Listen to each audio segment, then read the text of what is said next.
Saya bukan tipikal yang polemikus, ya, saya bukan polemikus, saya bukan orang yang, menyerang, saya bukan tipe saya itu penjaga, ya. Karena ketika saya ditawarin menjadi polemikus, saya itu menolak. Ketika saya ditawarin menjadi polemikus, saya itu menolak. Karena bagi saya Assalamualaikum warahmatullahi wabarakatuh. Berjumpa lagi dengan Jadi Time C ya, channel yang mengedukasi dan menghibur. Di kesempatan kali ini saya ingin menjawab ya sebuah video yang lawak sekali, di mana saya baru saja menonton sebuah video yang isinya pernyataan dari Elia tentang siapa gurunya. Banyak teman-teman yang di luar sana, terutama dari Laskar Polikardus, yang begitu mengeluk-elukan Elia, mengatakan Elia pintar, tanya saja sama Elia, bahkan mengatakan bahwa Bang Zuma, ya, Uniriva tidak berani menghadapi Elia. Padahal, ya, padahal teman-teman, biar kalian tahu, dari pandangan kami, Elia itu tidak lebih daripada kelas curut. Mohon maaf, saya katakan. Dia tidak lebih daripada anak sekolah minggu. Itu yang kami dapat dari sosok Elia. Literasi, data, nggak ada. Cuman menggunakan iman. Cuman menggunakan penggunaan kata yang lebih bagus daripada Polikardus yang lain. Itu aja sih kelebihan dari Elia. Dan di video ini ya ini yang paling penting nih teman-teman. Tolong disimak ya, tolong disimak ini. Yang paling penting di sini Elia dengan jujur mengatakan. Jadi terucap dari Elia, pengakuan dari Elia bahwa dia ditawari jadi Polikardus. Polemikus ya. Dia ditawari jadi polemikus yang mendapatkan kardus. Polemikus yang dapat kardus namanya Polikardus. Jadi bagi teman-teman yang bertanya, kenapa saya kasih nama Polikardus? Karena ini polemikus ya, yang mendapatkan kardus. Nah, itulah mereka. Jadi dari mulut Elia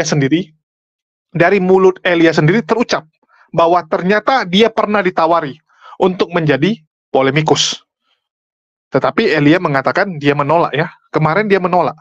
Tetapi saya nggak tahu apakah sekarang masih ditolak ataukah dia sudah resmi menjadi bagian dari tim Polikardus. Ini video ya, percakapan kurang lebih beberapa minggu yang lalu, sebelum si Elia itu viral, sebelum Elia seperti sekarang. Kalau sekarang bisa jadi nilai bayaran dia kalau jadi Polikardus udah lebih tinggi. Sehingga kalau ditawari mungkin dia akan tergiur. Kalau kemarin mungkin orang nawari dia kan gitu. Dari Islamophobia, grup Islamophobia nawari, Elia, kamu mau jadi Polikardus nggak? Saya bayar 20 juta sebulan. Elia mungkin mikir, aduh 20 dikit, nggak usah lah, nggak mau. Nah, dia sibuk membaguskan dirinya dulu, dia sibuk meninggikan dirinya sendiri, mencari nama dulu. Nah, kalau sekarang bisa jadi ya, grup Islamophobia itu udah nawari bukan 20 lagi, udah nawari mungkin 100 juta sebulan. Begitu ditawari 100 juta sebulan, bisa jadi ya goyang juga dia kan. Mikir juga, wah udah 100 nih. Kalau 100 juta sebulan ya lumayan. Jadilah. Jadi kalau kalian tanya kepada saya, apakah Elia sekarang udah jadi Polikardus? Yes, menurut saya. Menurut saya. Tapi waktu video ini dibuat, dia mengatakan dia ditawari, tapi dia nggak mau. Jadi nyata ya teman-teman. Nyata kalau di grup sebelah, itu memang selalu ditawari. Kalau setiap ada pendebat Kristen yang baru muncul, tiba-tiba booming, tiba-tiba dianggap lumayan oleh para pendukungnya, biasanya tetap akan ada orang-orang Islamophobia yang menawari mereka untuk menjadi Polikardus, seperti yang disampaikan oleh Elia. Jadi di video ini dia beberkan ya masalah tersebut, terus juga dia bercerita siapa guru dia. Ya di awal dia cerita gurunya siapa, baru terakhir dia bilang dia ditawari untuk menjadi polemikus. Tetapi kemarin itu dia masih tolak. Kalau sekarang sudah dia terima karena bayarannya udah lebih mahal. Udah beda dong gitu kan. Waktu itu kan masih rookie. 1-2 bulan yang lalu kan dia waktu ditawari masih pendatang. Ya masih pendatang. Kalau sekarang udah bintang. Udah beda bayarannya, udah mahal. Ya bagaimana penyampaian dari Elia supaya nggak jadi fitnah, kita putarkan ya. Kita putarkan supaya nanti jangan dibilang, wah asal ngomong aja kamu. Enggak, kita nggak pernah asal ngomong, kita selalu menampilkan bukti. Jadi tolong didengar baik-baik, jangan di skip ya. Biar kalian dapat poinnya dan tidak asal-asalan menuduh saya. Elia, saya mau tanya ini, ya. Kamu belajar dari mana ini? semua apa yang kamu tunjukkan ya. Saya lihat videonya luar biasa ya. Saya salut ya sampai sedemikian hebatnya. Dari mana kamu belajar? Boleh ceritakan sedikit di sini? Jadi kalau ya shalom dulu ya semuanya ya teman-teman ya, salam Kristus Raja, selamat datang di live-nya Bapak Lidera. Ini live yang mungkin memberkati kita sekalian ya, dan mungkin ada beberapa kesalahpahaman yang harus kita jabarkan, tetapi apapun itu semuanya hanya untuk kemuliaan Allah kita di dalam Kristus Yesus Tuhan. Nah, berkaitan dengan yang ditanyakan oleh Bapak Lidera, dari manakah saya belajar? Saya adalah tipikal orang yang suka membaca. Saya suka membaca, saya suka belajar. Awal mula saya menggunakan TikTok itu awalnya untuk edukasi bidang keuangan. Karena saya adalah anak yang berkecimpung di bidang keuangan. Secara khusus tentang ini di investment ya, investing. Nah, saya kemudian, ketika buat konten-konten itu, kontennya mulai rame itu, saat itu. Dan kemudian ternyata saya melihat bahwa konten itu disambut dengan baik, tetapi saya juga prihatin dengan beberapa hal. Yang pertama itu adalah ketika saya melihat di TikTok itu banyak sekali serangan terhadap iman kekristenan. Banyak sekali serangan itu. Dan yang saya lihat di komentar dan, yang dilakukan di sana, itu banyak orang Kristen yang tersandung. Banyak dari mereka yang kemudian, "Oh, ternyata begitu ya." Jadi mereka salah paham dengan iman kita. Nah, sejak saat itu saya bergumul dalam hati bahwa bagaimana ya caranya saya itu membantu teman-teman seiman saya agar mereka tidak salah paham dengan iman ini. Nah, kemudian saat itu saya mulai, mencari-cari, saya belajar, saya cari sumber belajar. Nah, ada kebetulan beberapa sumber belajar saya. Yang pertama itu ada dari Ibu Rita Wahyu, eee, Ibu Rita Wahyu ya, seorang pengajar Ibrani. Saya belajar dari beliau untuk teks-teks Ibrani dan lain-lain. Kemudian saya belajar dari Bapak Bambang Nursena. Saya bukan murid resmi beliau ya, saya belajar dari YouTube-nya. Nah, kemudian juga saya belajar dari Bapak Esra Soru, saya belajar dari Bapak Stephen Tong, saya belajar dari Bapak Budia Sali, saya juga belajar dari Romo Daniel Biantoro. Jadi baik Protestan atau Kekatolikan dan juga Ortodoks itu masing-masing saya pelajari. Nah, kemudian saya menemukan suatu konklusi atau kesimpulan bahwa ternyata kita satu. Satu di dalam pemahaman iman yang primer dan fundamental. Nah, ketika saya pelajari itu, saya semakin memahami bahwa iman kita ini adalah iman yang benar-benar tervalidasi. Tidak hanya sekedar mengimani, namun juga iman yang disokong kuat oleh data-data sejarah yang membuktikan bahwa hal ini menjadi indikasi bahwa Tuhan dan Allah kita itu menghidupi sejarah. Dan itu benar. Nah, ketika saya semakin cinta dengan Tuhan, kemudian saya belajar lebih jauh, belajar lebih dekat lagi, kemudian saya melakukan apologetika. Dan saya mulai berapologetika, saya mulai stitch video-video yang mulai salah paham dengan iman kita, ya. Kemudian saya meresponi mereka, memberikan jawaban-jawaban yang sekiranya dibutuhkan. Dan ketika saya melakukan itu, tiba-tiba akun saya semakin ramai. Dan ketika akun saya semakin ramai, saya melakukan strategi bagaimana caranya Injil ini diberitakan bagi dunia. Saya bukan tipikal yang polemikus ya, saya bukan polemikus, saya bukan orang yang, menyerang, saya bukan tipe, saya itu penjaga. Ya, karena ketika saya ditawarin menjadi polemikus, saya itu menolak. Karena bagi saya tidak ada gunanya hal-hal yang seperti itu untuk berpolemik, karena polemik itu saya pikir hanya menimbulkan kalah menang saja. Tapi kalau saya itu hanya untuk memberitahukan, agar kalaupun tidak ada yang masuk, tapi setidaknya tidak ada yang keluar, hanya karena kesalahpahaman. Jadi itu yang melatar belakangi kenapa saya belajar, seperti itu. Dan tentu, saya bukan dari latar belakang pendidikan teologi ya, saya belajar sendiri, otodidak dengan berbagai sumber dan juga, partner belajar. Dengan dengan berbagai apologet, saya juga, ditambah ilmu pengetahuan dan di komunitasnya. Begitu, Pak Lidera. Haleluya. Ya. Luar biasa ya. Teman-teman sudah nonton ya? Itu pengakuan dari Elia langsung, bukan saya ngadi-ngadi. Kalian yang dengar sendiri bahwa dia ditawari jadi Polycarpus. Tapi itu nanti kita bahas, kita mulai dulu dari siapa guru Elia ya. Ini sekaligus menjawab statement-statement bodoh yang ada di luar sana. Bahkan banyak sekali laskar Polycarpus yang mengatakan Elia sarjana teologi, dia ngerti sejarah, dia pakar sejarah, dia belajar sampai ke Amerika. Ya, jadi ada beberapa orang sampai mengelu-elukan dia, sampai dikatakan Elia tamatan Australia, Elia tamatan luar negeri, dan sebagainya. Setelah dicek, Elia tamatan sastra di Universitas Indonesia. Ya, dia jurusan sastra, itulah kenapa cara berbicara Elia itu rapi. Itu kita harus akui. Cara ngomong dia, cara dia berbicara, itu tertata dengan rapi. Karena dia memang kuliah jurusan tersebut. Fokus kepada kemampuan public speaking-nya. Itulah kenapa kita lihat dia bisa ngomong meyakinkan. Dan itu hal yang biasa. Suatu kebohongan pun, kalau disampaikan oleh orang dengan cara dan seni berbicara yang luar biasa, maka lawan bicaranya, yang mendengarnya, itu akan terhipnotis. Pendengar juga akan terhipnotis. Itulah dibilang, kalau di Medan ya, itu ada istilah wak labu. Atau orang yang besar omong. Atau tukang jual koyo. Luar biasa, dia meyakinkan pendengarnya bahwa apa yang dia sampaikan itu kebenaran.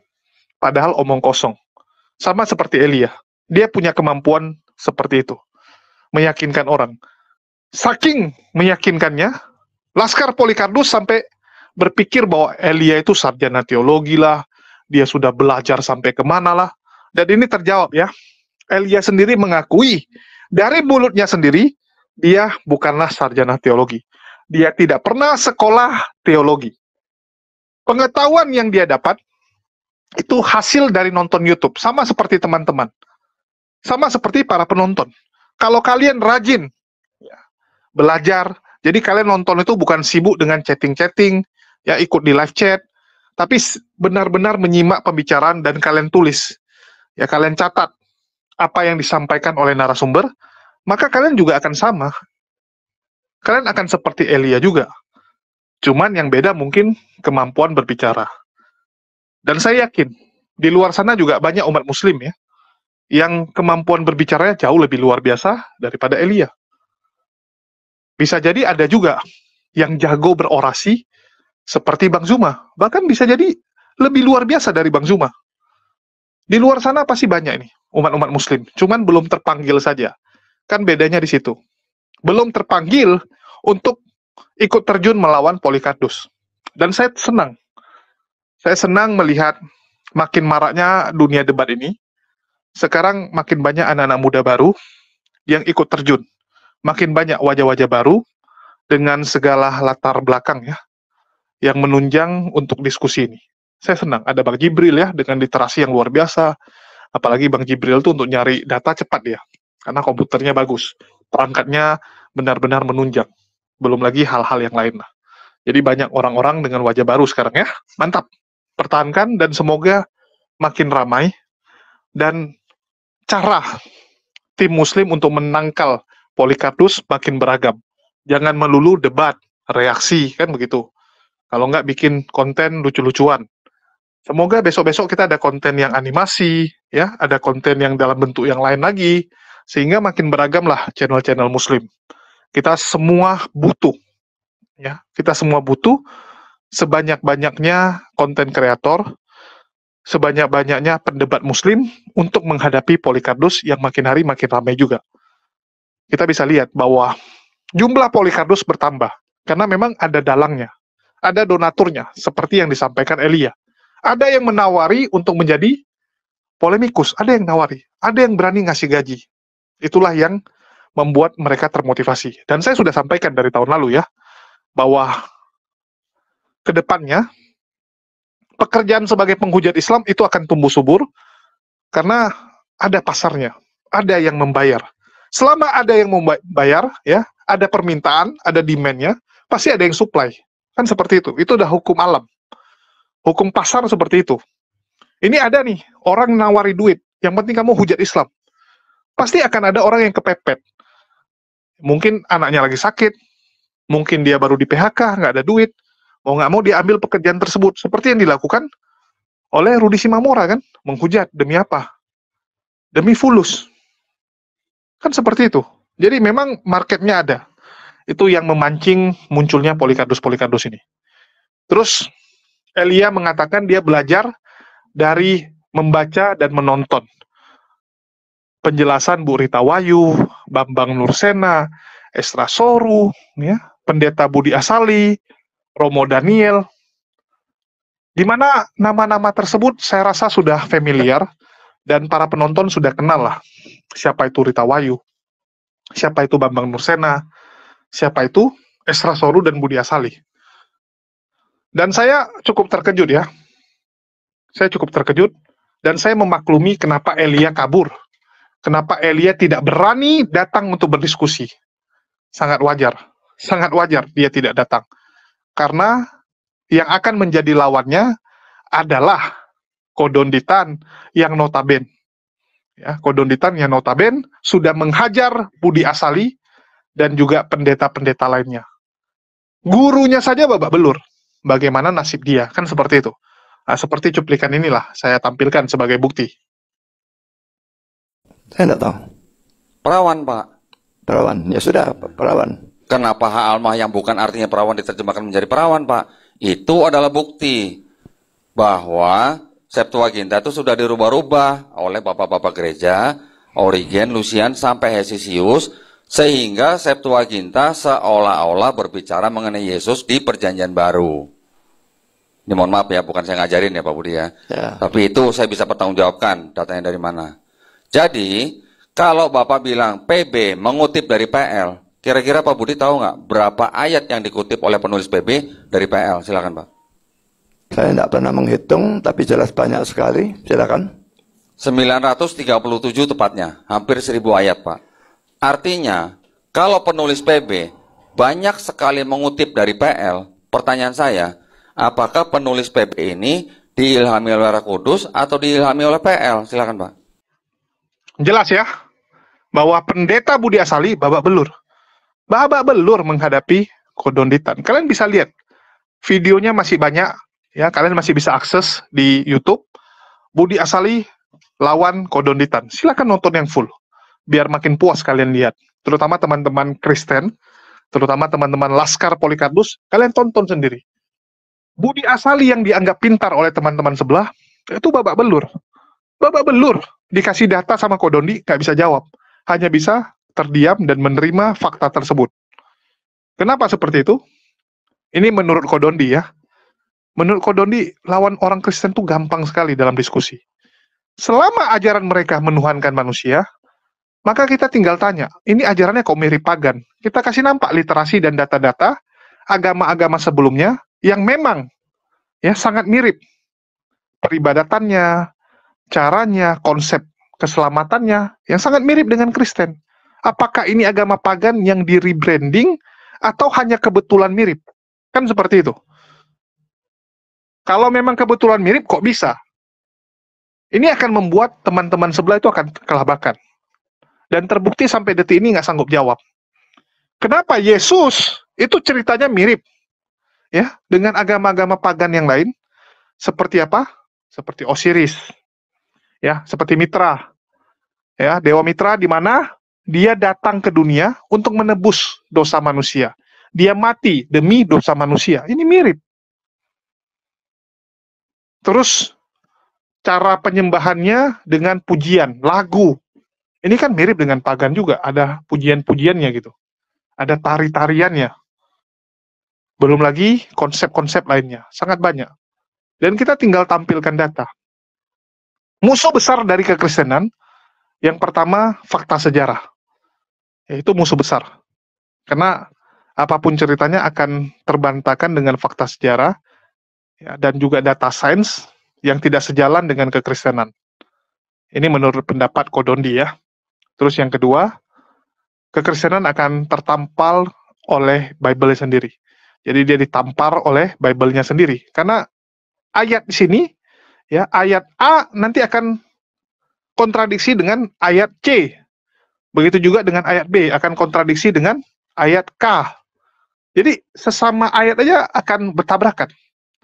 Sehingga mau dia doktor teologi, mau dia itu uskup sekalipun ya, selama Trinitas pasti membulat. Pasti membulat. Itu yang disampaikan Kodondi kepada saya ya. Tinggal kasih data, nggak usah repot-repot lawan mereka. Kasih data, tanya, pasti bingung mereka. Dan sudah kita lihat bagaimana Budi Asali kelabakan. Jadi menurut yang kita lihat ya, menurut siapa? Elia ya, dia belajar sendiri, dan karena belajar sendiri dia sudah merasa sudah cukup, sehingga dia mau terjun ke dunia debat lintas iman ini, yang dia bilang ya bahwa dia hadir untuk menjadi benteng, ya, menjadi benteng, bukan menyerang, menurut dia kan gitu. Karena menurut dia yang penting kita bisa menjaga iman saudara kita, nggak perlu harus bertambah orang-orang Kristen, yang penting nggak keluar. Ya karena memang seperti itu. Untuk bisa plus udah berat. Untuk mencegah orang mualaf atau mungkin masih ada peluang lah. Jadi untuk membuat orang jadi Kristen, ya mungkin butuh halusinasi, butuh cerita-cerita yang aneh, butuh kesaksian yang aneh, atau mungkin bisa.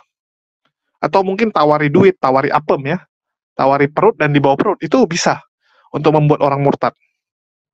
Ya, bisa. Tetapi membendung mualaf, itu lebih pusing lagi. Lebih pusing lagi juga kan? Nah, itu yang harus dikerjakan.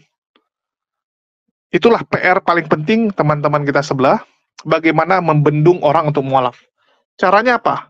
Ya jelek-jelekkan Islam lah, perbanyaklah menjelekkan Islam, perbanyaklah membentengi orang-orang supaya jangan mengenal Islam. Karena kalau sampai orang Kristen mengenal Islam, dan mereka sudah menggunakan akal, biasanya hanya masalah waktu sebelum mereka convert. Biasanya seperti itu ya, mohon maaf. Ini kan kita bicara pengalaman yang kita lihat. Ya, ini kan sudut pandang saya yang saya lihat. Mohon maaf kalau tidak setuju ya. Karena ini kan berdasarkan yang kita lihat di medsos selama ini. Terus Elia dengan bangga, asal bacot, mengatakan iman dari kekristenan, iman kita itu tervalidasi dan disokong kuat data-data sejarah. Ini saya agak lawak gitu. Data sejarah mana? Data sejarah bahwa kekristenan, ya terutama Protestan itu baru muncul di abad ke-16, atau data pernah terjadi perang, ya, atau data bahwa iman, ya, Trinitas itu adalah hasil konsili, ditetapkan di konsili Nisea 325. Data sejarah mana yang dimaksud oleh Elia? Data sejarah membuktikan tanpa adanya Romawi, kekristenan tidak akan seperti sekarang.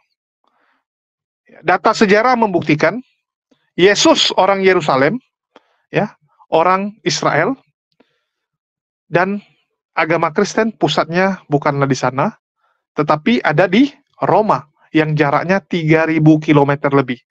Bayangkan, dari Israel menuju Vatikan Roma, 3.000-an kilo, coy. Naik kuda, coy. Ya, bukan naik mobil.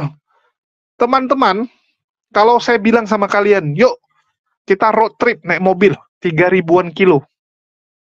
3.000-an kilo sekali pergi. Itu kita juga udah mikir, waduh capek, naik pesawat aja lah gitu. Naik pesawat aja. Apalagi naik kuda. Entah berapa lama nyampenya. Itulah kenapa Yesus nggak pernah menginjakkan kakinya ke kota Roma. Yesus tidak pernah membuat gereja.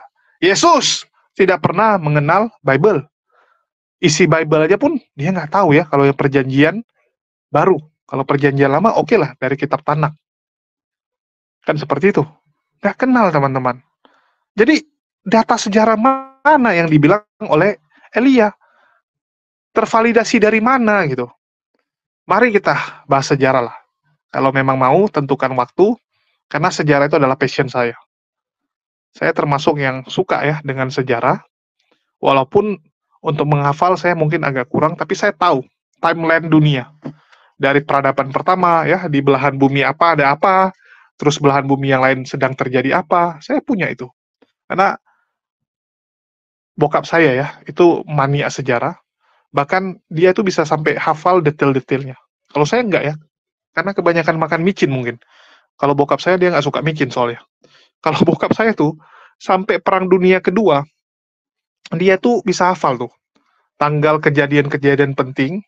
Ya misalnya tanggal 2 September ada terjadi apa saja. Nanti tanggal 5 September terjadi apa saja. Ya, jadi bukan pendaratan Normandy doang, kapan Jerman menyerah, ya, kapan bom atom, enggak. Dia sampai yang tahap apa aja dia hafal gitu. Ya nggak penting-penting padahal gitu. Jumlah korban, kalau nggak pertama sekali pesawatnya ya dikerahkan, nah, dia hafal yang gituan. Entah kenapa gitu. Jadi saya waktu kecil juga jadi ikut terpengaruh gitu, suka sejarah. Buku-bukunya tuh buku sejarah semua, terutama tentang perang dan kerajaan-kerajaan. Ya, saya hafal benar tuh. Dari Cina ya, dari dinasti Qin berdiri, nah itu saya hafal tuh. Bagaimana ya Yin Cheng mendirikan dinasti pertama Cina, ya, terus sampai cerita Samko, wah saya detail tuh. Ya, kadang-kadang orang kalau Samko tuh masih bingung gitu, dikiranya Lubu sama Guan Yu itu sejaman atau seumuran, padahal Guan Yu atau zaman Lubu masih muda sekali. Itu orang nggak semua tahu. Tapi ya, kembali ya, ada orang yang hobi, ada yang enggak. Ya, bukan karena kita pintar, tapi karena passion dan hobinya aja. Ya, passion di situ. Jadi kalau dibilang validasi dan disokong sejarah, yuk kita buka-bukaan data. Ya, yuk buka-bukaan data. Terus Elia mengakui ya bahwa dia ditawari jadi polemikus, tetapi ia menolak. Ya, dia menolak menjadi polemikus, dan pernyataan Elia ini sudah jadi bukti sangat kuat lah. Bukti yang tidak bisa terbantahkan bahwa ternyata di pihak sebelah memang ada tawaran-tawaran seperti itu. Jadi Elia sendiri udah jujur mengatakan ya, dia ditawari jadi polemikus. Arti dari ditawari artinya ada yang menawarkan, kan begitu. Bukan Elia sendiri yang jadi polemikus, atau seperti misalnya orang-orang polemikus yang lain itu mereka sendiri yang memilih jadi polemikus. Enggak. Ada yang menawarkan. Ada yang menawarkan. Jadi bukan ucuk-ucuk mereka memilih jalan menjadi polemikus. Tapi memang ada yang mengarahkan, ada yang membayar, ada yang meng-create sistem seperti itu. Itulah ngerinya sebelah, teman-teman. Kalau kalian mau menghujat Islam, dibiayai, dipersenjatai. Yang penting kamu pertama muncul kan?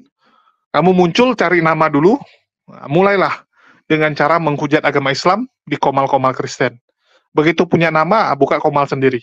Nanti mulai tuh, orang-orang Islamophobia akan menghubungi kamu, akan nawari-nawari kamu, akan ngasih laptop, ya, ngasih biaya pembuatan studio, dan sebagainya.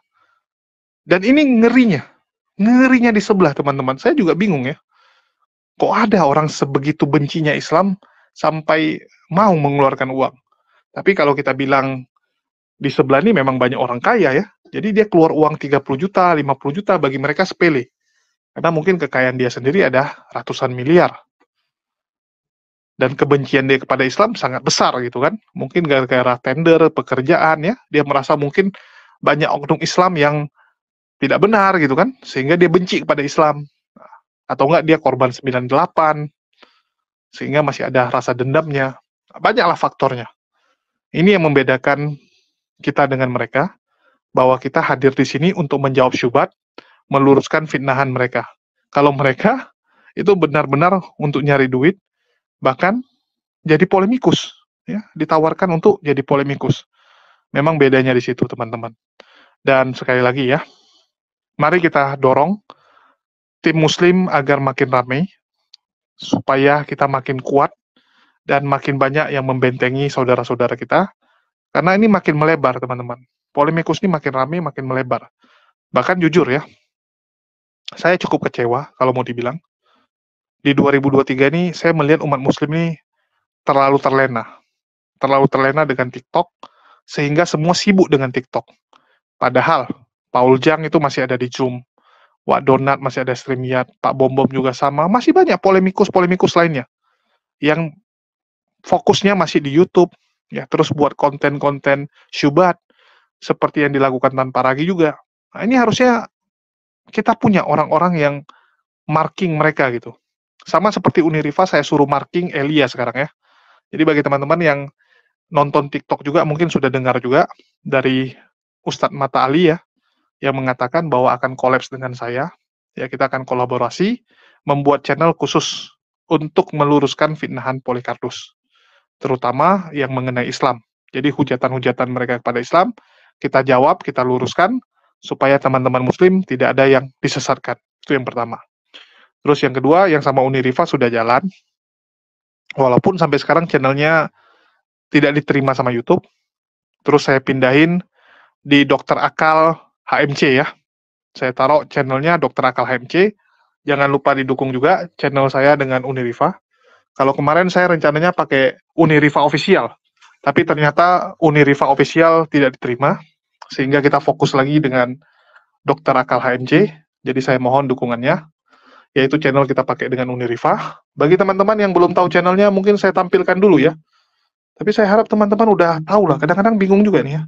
Udah sering kita umumkan padahal, tapi masih banyak juga yang tidak tahu bahwa itu adalah channel saya dengan Unirifa. Karena sebelumnya memang itu channel debat ya. Tunggu ya. Saya bukakan dulu biar teman-teman tahu. Dan yang belum subscribe bisa segera subscribe. Jadi ini channel saya dengan Unirifa, menggantikan Unirifa Official yang gagal diterima oleh YouTube. Ya, ini teman-teman bisa lihat. Nama channelnya Dr. Akal HMC. Terus kita juga punya channel Perisai Islam yang akan kita pakai collab dengan Ustadz Mata Ali. Ya, Ustadz Mata Ali. Tapi nanti channelnya ganti nama jadi apa, baru saya umumkan besok-besok aja lah ya. Sudah ganti nama baru saya umumkan. Terus juga saya ada satu channel lagi yang saya buat dengan Umar, ya, alias Valen, di mana tujuannya itu supaya Valen jangan aneh-aneh lagi. Ya, kalau dia nggak ada kerjaan, biasanya dia suka aneh-aneh. Aneh-anehnya seperti apa? Nanti nyerang lagi Bang Zuma, nyerang Ustadz Wafi, ya, nyerang yang lain. Ini kan bahaya. Itulah kenapa harus ada yang luruskan dia, harus ada yang bisa apa ya, mementorin lah kalau saya bilang ya. Harus ada yang mentorin si Umar ini supaya dia nggak limbung. Apalagi kan ya kita tahu lah Umar ini mualaf yang masih baru ya, baru setahun. Jadi kadang-kadang masih bisa limbung-limbung dia. Nah, itulah yang coba kita arahkan. Ya sudahlah, kita korbankan beberapa jam waktu kita setiap harinya untuk membantu si Umar ini ya. Kita akan buat channel khusus berdua juga. Jadi saya membawahi 3 orang. Ya, ada Unirifa, Ustadz Matali, plus Umar ya. Kemarin malah Ustadz Wafi minta juga, cuman saya bilang udahlah, ampun saya, kalau nambah lagi saya nggak akan sempat. Karena saya juga harus buat konten di Jadid HMC, di Dr. Akal News, ya. Belum lagi saya harus urusin jualan baju, ya. Sekarang saya jualan baju dan menjadi official merchandise-nya API, ya, merchandise official dari Apologet Islam Indonesia. Jadi cukup banyak yang harus saya kerjakan. Dan saya barusan juga buat kios lagi untuk jualan makanan. Jadi kalau disuruh nambah lagi nanti muntah darah. Ini aja udah mau kena tipes ya. Kerja, bentar lagi tipes. Ini gawat juga ini. Jadi itu aja yang bisa saya sampaikan. Mohon didukung ya channel-channel kita. Dan sekali lagi, Elia sudah mengakui bahwa mereka memang dibayar. Mereka memang ditawari, ya, ditawari untuk jadi Polycarpus. Jadi bukan pilihan sendiri, bukan mereka yang memilih jadi Polycarpus, tapi memang ada yang menawari. Ada yang nawari. Ini ibaratnya gini, kalau ada orang kan jadi maling karena keputusannya sendiri. Dia butuh duit, dia jadi maling. Ini enggak. Dia sebenarnya nggak kepikiran. Dia nggak kepikiran jadi maling. Tapi gara-gara ada yang tawari. Yuk maling yuk, nanti saya ajari kamu. Saya ajari cara buka pintu rumah orang, ya. Saya ajari cara buka gemboknya, dan sebagainya. Nah, jadi memang ada yang mengajari jadi Polycarpus, sehingga makin rame lah mereka ini. Mungkin itu aja yang bisa saya sampaikan. Makasih buat teman-teman semua yang udah nyimak. Makasih buat semuanya. Di akhir kata saya ucapkan, wassalamualaikum warahmatullahi wabarakatuh. Sampai jumpa di lain kesempatan. Dan mohon doanya ya, karena besok kita ada sidang. Mohon doanya. Oke, sampai jumpa.